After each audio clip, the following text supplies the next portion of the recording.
नमस्कार, मैं राहुल नागपाल और आप देख रहे हैं हमारा यूट्यूब चैनल बोल 85। मैं प्रेस क्लब ऑफ इंडिया यानी भारत की राजधानी दिल्ली में जो प्रेस क्लब है वहाँ पर हूँ।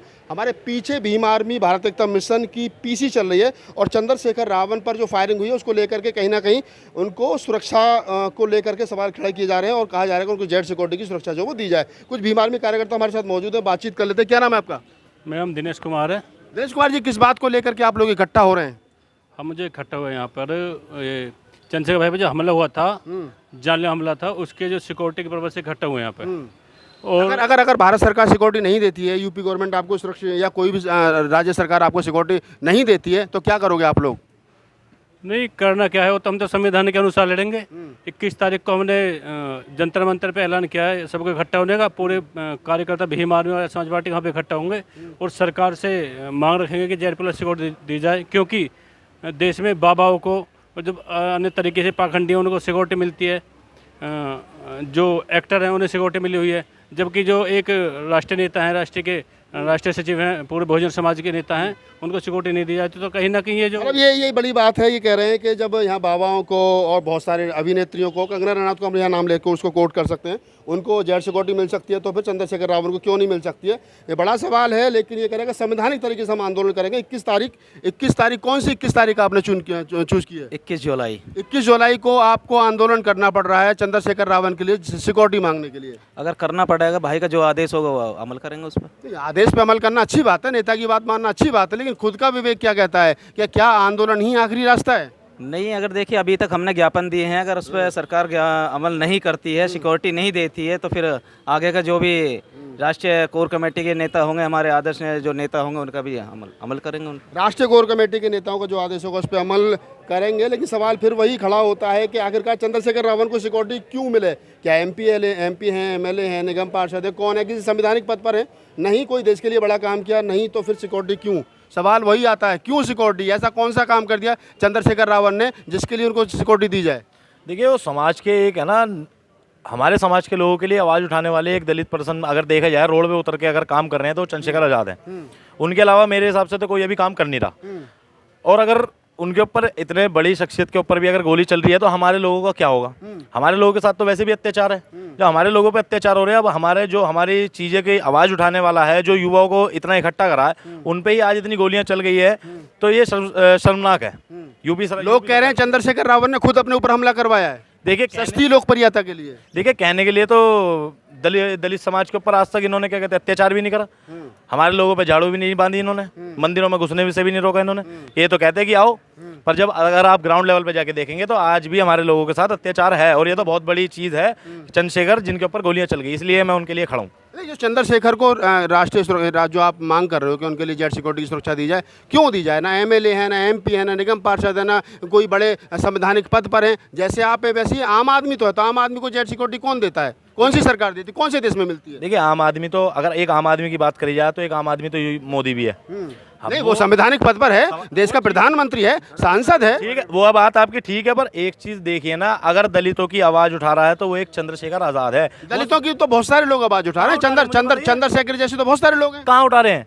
रोडों पे कहाँ दिख रहे हैं? मंजीत नोटियाल, कमल बालिया है, तमाम लोग हैं, मायावती है, किस पे चली है तो आकाश आनंद है, आकाश आनंद है। फिर वही बात, गोलियां किस पे चल रही हैं? तो गोलियां तो मैंने बताया ना, लोग कह रहे हैं चंद्रशेखर ने खुद चलवाई है। लोग कौन कह रहे हैं हमें बताओ ना। हमारे लोग तो नहीं कह रहे, दूसरे लोग कह रहे हैं ना, तो वो ही तो चलाने वाले हैं। अगर हमारे लोग चलाते तो यहाँ थोड़ी ना खड़े होते। भाई चलाएगा वो जिनके लिए एंटी होगी, हम तो उनके एंटी नहीं है। दलित तो उनका एंटी है नहीं, मुस्लिम उनका एंटी नहीं है। अब तो गुर्जर भी सपोर्ट कर रहा है, जाट भी सपोर्ट कर रहा है, ठाकुर आज भी गाली दे रहा है सोशल मीडिया पे। वो कहता है कि हमने गोली चलवा दिया, आज बच गया, कल नहीं बचेगा। तो क्या कहना चाहते हैं आप? आप ये मानो कि ठाकुर समाज के लोगों ने गोली चलवाई है? या तो ठाकुर, देखिए जर्नल कास्ट है, जिन्होंने अत्याचार करा है, आज भी कर रहा है और करता रहेगा अगर हमारे समाज के लोग जागरूक नहीं हुए।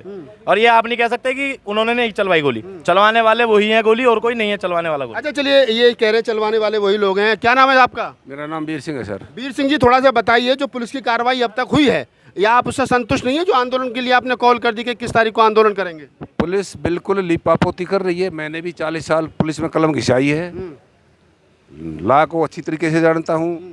चारों को अलग अलग इंटरोगेशन करनी चाहिए थी, चारों का जुडिशियल कस्टडी लेनी चाहिए थी, और फिर इनको क्रॉस चेक करना चाहिए था। चारों की मोबाइल की डिटेल पिछले 15 दिन की किस किस के संपर्क में रहे हैं। नहीं, तब आप बताओगे पुलिस को। अब आप नहीं, अब आप बताओगे पुलिस को क्या करना चाहिए, क्या नहीं करना चाहिए। बताएंगे, काम नहीं आएगा तो बताएंगे हम, बताएंगे आपके माध्यम से बताएंगे कि ये काम ऐसे होता है, तफ्तीश ऐसे होती है, क्यों बेइज्जती करवा रहे हैं। बाबा आदित्यनाथ योगी जिनके साथ, जिनके राज में सबका साथ सबका विकास की बात की जा रही है, आप बाबा की सरकार को बदनाम करने की बात कर रहे हो। बाबा तो खुद बदनाम है, खुद क्रिमिनल है बाबा। मोहन भागवत को सुरक्षा क्यों दे रखे, किस पद पर है आप, ये क्वेश्चन था नहीं। मोहन भागवत तो संघ के संघ संचालक हैं सर उसका रजिस्ट्रेशन है आज तक RSS का, और संघ जो है वो सरकार को चलाता है। आपसे मेरा क्वेश्चन आपसे है, क्या उसका रजिस्ट्रेशन है? तो रजिस्ट्रेशन तो भीम आर्मी का भी नहीं है। कहाँ भीम आर्मी का रजिस्ट्रेशन? कोई रजिस्ट्रेशन नहीं है। आजाद समाज पार्टी का तो है, जिसके राष्ट्रीय ठीक है। अध्यक्ष चंद्रशेखर आजाद जी हैं। लाला रामदेव के पास कौन सा पद है, उसको क्यों दे रखी अरे है? वो दुनिया को योग सिखा रहे हैं, बाबा हैं, गुरु हैं, बाबाओं की सरकार चल रही है। तुम कौन हो? Very good. तुम कौन हो? हाँ, ये बात तो आपकी सही है, सरकार तो कौन पूछता है तुम्हें? तुम्हारी बहन बेटियों का बलात्कार करके तुम्हें छोड़ दिया जाता है। सरकार है, ये बात तो आपकी मानता हूँ, ये तो समर्थन करता हूँ आपकी, लेकिन इस सरकार को, बाबाओं की सरकार को बदलना है 24 में। सारा विपक्ष इकट्ठा होगा, एक RSS और BJP के खिलाफ एक साझा उम्मीदवार होगा, इनको जड़ से उखाड़ के फेंकेंगे। जड़ से उखाड़ के फेंक दोगे? ये कह रहे हैं जड़ से उखाड़ के फेंक दोगे। लगता है जड़ से उखड़ जाएगा बाबा की सरकार या RSS और जो संघ की सरकार चल रही है, BJP की सरकार चल रही है? बिल्कुल। पहले तो मैं आपके सवाल का जवाब दे दूं कि आपने ये कहा कि चंद्रशेखर आज़ाद को जय सिक्योरिटी प्लस क्यों मिलनी चाहिए। मैं आपको बता दूं, इस देश में आपने कि चंद्रशेखर आज़ाद ने क्या किया। पिछले 8 साल से बहुजन समाज की लड़ाई लड़ रहे हैं, शोषित बंदी समाज की लड़ाई लड़ते हैं। आप जो नचनिया हैं, जो बाबा हैं, उनको जेड प्लस सिक्योरिटी मिल सकती है। अरे कला के क्षेत्र में बड़ा काम करा है कंगना रनौत ने। उन्होंने लोगों को एंटरटेन किया, कला के क्षेत्र में बड़ा काम किया है। आपने क्या करा है? इंटरटेन किया है। इंटरटेन मतलब इंटरटेन करने के लिए अगर जेड प्लस सिक्योरिटी मिलती है तो यहाँ नचनिया लाखों हैं, सबको दे दी जाइए। कंगना रनौत ठाकुर है, बाबा की बाबा ठाकुर है, जाति का भी तो फैक्टर है ना। इसीलिए उनको दिया जा रहा है कि विशेष जाति से हैं। इस देश पे विशेष जाति का कब्जा है। वो नहीं चाहते कोई बनो समाज का व्यक्ति आगे बढ़े, और आज तक नहीं। ये हम बात करते हैं पिछले कई सालों, कई हजार साल की जो व्यवस्था चलती आई है, जो मनुस्मृति के द्वारा जो देश चलाया जाता है, वो चाहते हैं इस देश में संविधान खत्म करके मनुस्मृति लागू की जाए। और आपको देख सकते हैं कि जब यहाँ इस देश में संसद का जब उद्घाटन किया गया, तो देख लीजिए जो सबसे यहाँ के महामहिम राष्ट्रपति हैं, उनको नहीं बुलाया गया। अरे तो आदिवासियों कौन बुलाता? आदिवासी और ऊपर से महिला, संसद नई संसद भवन अशुद्ध नहीं हो जाती? आप अभी कह रहे हैं कि वो संवैधानिक पद पर हैं, उनको सिक्योरिटी। संवैधानिक पद पर होने के बावजूद भी वो कहीं ना कहीं आदिवासी हैं और क्या नाम महिलाएं। अगर उनको नए पार्लियामेंट के उद्घाटन के लिए बुलाते तो पाप हो जाता। तो आपका क्वेश्चन का जवाब मैं दे रहा हूँ कि आप जब जो व्यक्ति पूरे देश में लड़ाई लड़ रहा है, तो ये सरकार आसानी से सिक्योरिटी कैसे दे देगी जेड प्लस? आप अच्छा, अगर सरकार जेड सिक्योरिटी आपको नहीं देती है, कोई सिक्योरिटी नहीं देती, तो क्या करोगे? भीम आर्मी क्या करेगी? अंतिम देखो, अंतिम तो यही है कि जब अपने अधिकार के लिए लड़ना पड़ता है तो मैं संवैधानिक आंदोलन किया जाएगा। जैसे भी आदेश हुआ 21 तारीख को जंतर मंतर पर हम पूरे भीम आर्मी आजाद समाज पार्टी। समय क्या रहेगा? 21 तारीख 21 जुलाई। टाइमिंग क्या रहेगी? टाइमिंग जो अभी राष्ट्रीय कमेटी राष्ट्रीय अध्यक्ष ने जो घोषणा की है, टाइमिंग हो रही है, अनिश्चित काल भी हो सकती है। वो मतलब तो अनिश्चित काल भी हो सकती है। थोड़ा सा आप आगे आ जाओ, दर कोने में क्यों भीम आर्मी के लोग ऐसे गपशप लगे? क्या नाम है? दानिश भाई, मुस्लिम समाज से आते हैं। इनका और हमारा तो पुराना गठजोड़ है। पुराना गठजोड़ कैसे हो गया? मुसलमानों का, चमारों का और इनका खटीकों का, पासियों का? नहीं, हमारे पूर्वजों ने जो है बाबा साहब को आगे बढ़ा है, लोकसभा जिता के भेजे, संविधान तब बाबा साहब ने लिखा। हमारा पुराना गठजोड़ है, हमारे पूर्वजों से चलता आ रहा है और ये आगे भी ऐसे ही चलता रहेगा। मतलब जो सरकार ने मुसलमानों की चूड़ी टाइट कर रखी है और इनकी भी चूड़ी टाइट कर रखी है, तुमको लगता है कि चूड़ी टाइट जिन जिन लोगों की, सारे एक मंच पे आ रहे हो तुम सब लोग? बिल्कुल एक मंच पर आ रहे हैं। अब चंद्रशेखर भाई इनकी चूड़ी टाइट करेंगे। किसकी? चंद्रशेखर भाजपा। अभी तो चंद्रशेखर भाई की चूड़ी टाइट हुई पड़ी है, कोई उन्हीं पे गोली हो रही है, वही खुद कह रहे हैं जी मुझे सुरक्षा दो। कोई नहीं, अब चंद्रशेखर भाई करेंगे इनकी चूड़ी टाइट। अच्छा, बिल्कुल। 2024 में क्या प्लानिंग है भीम आर्मी की, आजाद समाज पार्टी की? भीम आर्मी की और आजाद समाज पार्टी की प्लानिंग है कि हमारे कार्यकर्ता जो है बूथ लेवल पर काम कर रहे हैं और जो है लोकसभा की तैयारी है। गली गली मोहल्ले में जो है नुक्कड़ सभाएं हो रही हैं। अच्छा, ये बता दीजिए। संगठन में तो अभी 2015 से बना हुआ है, करोड़ों लोग हैं। भीम आर्मी के बैनर तले करोड़ों लोग हैं जो हमारे साथ भीम आर्मी से जुड़े हुए हैं। और आप पार्टी की बात करें तो पार्टी हमारे 21 राज्यों में स्थापित है। और अभी जो तय होगा, जो राष्ट्रीय कमेटी या राष्ट्रीय अध्यक्ष करेंगे, भाई जो गठबंधन होगा जिनके साथ उनसे लड़ाई लड़ेंगे, उनके साथ इलेक्शन लड़ेंगे मिलके।